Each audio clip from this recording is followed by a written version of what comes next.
Let me hear from Mark and then Daniel. Mark? So notably, there is some data missing from your bar chart there where you have 15-2. The number of judges that voted in favor of stopping Israel from conducting its just war against Hamas was 0. So 0 to 17. All the judges implicitly agree that Israel has a right to defend itself. All the measures do is explain how Israel must prosecute its war, which is to abide by the convention.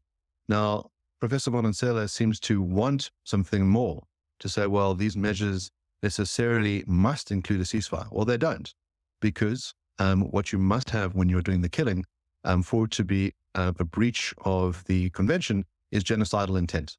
And that is something to be determined at a later stage. It is a tragic thing that in every single war, civilians will die.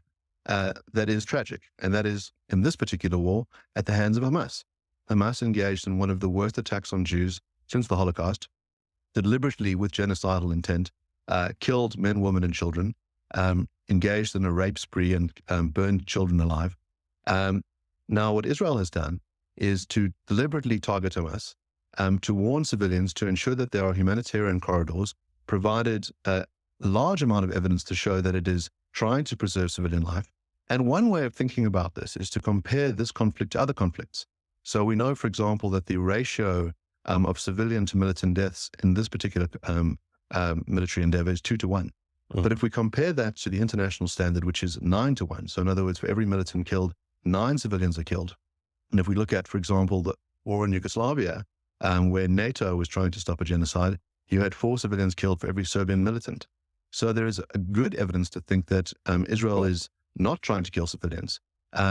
If you also compare the same number of days in Rwanda, there in a period of 100 days, 1 million people were killed with machetes. Israel has an enormously powerful army.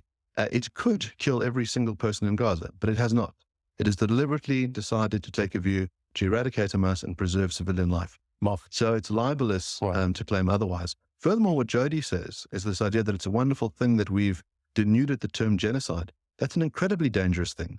This is the worst of all possible crimes. And so it is important that we respect its ordinary meaning. Once you start to change what genocide means, well, then we've sucked from the room the importance of what the term really means. And that undermines genuine genocides. Right. It gives genocideers a license to say, well, if that counts as genocide, well, very dangerous. All right, Mark, thank you very much indeed.